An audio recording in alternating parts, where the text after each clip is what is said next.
on va en parler dans un instant avec Florence, aide-soignante suspendue car non vaccinée. Merci Florence d'être là. Voilà, on va voir la question. Faut-il réintégrer les soignants non vaccinés? Tout le monde dit oui autour de la table. À part Gilles, pourquoi non? Parce que personne n'en veut d'abord. Il faut savoir qu'en Italie, c'est moi juste finir ma phrase, en Italie ils ont été réintégrés et ça pose un énorme problème. La communauté médicale ne veut pas les accepter dans plein de régions. On ne les veut pas. En France, visiblement, les personnes vaccinées n'ont pas envie non plus que ces soignants reviennent. Et je comprends parfaitement le drame humain, parfaitement. C'est sûr que ce n'est pas 15 000 personnes qui vont sauver l'hôpital, mais vous seriez nécessaire. Mais moi, je dis non. Il y a encore des risques. La Haute Autorité de Santé dit non. Il y a un risque auprès des personnes vulnérables. Donc je dis non.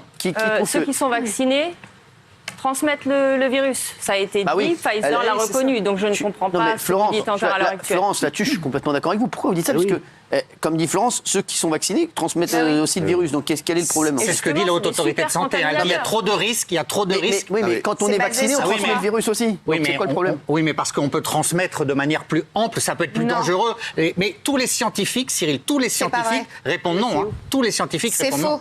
Il y a plein de médecins. Non, mais c'est un scandale. À partir du moment où toutes ces mesures étaient basées sur le fait que, soi-disant, le vaccin arrêtait la transmission, voilà, maintenant qu'on sait que c'est pas vrai, plus rien n'est justifié. Il faut arrêter. Ces soignants sont hors de tout cadre légal. Ça fait 400 et quelques jours, 420 jours ou quelque chose comme ça, qu'ils n'ont ni salaire, ni RSA, ni rien pour subsister pour eux et pour leur famille, basé sur une fake news. Il faut quand même le dire. C'est un scandale absolu. On est en pénurie de soignants. Le système pédiatrique s'écroule. Il y a des enfants qui sont envoyés à 100 km de chez eux, des bébés, parce qu'il n'y a pas assez de soignants.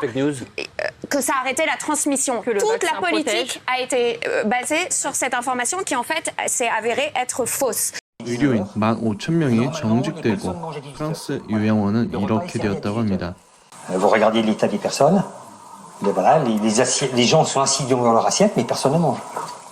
Pour faire manger ces gens, il faut de l'assistance, il faut une aide-soignante, il faut des aides-soignantes.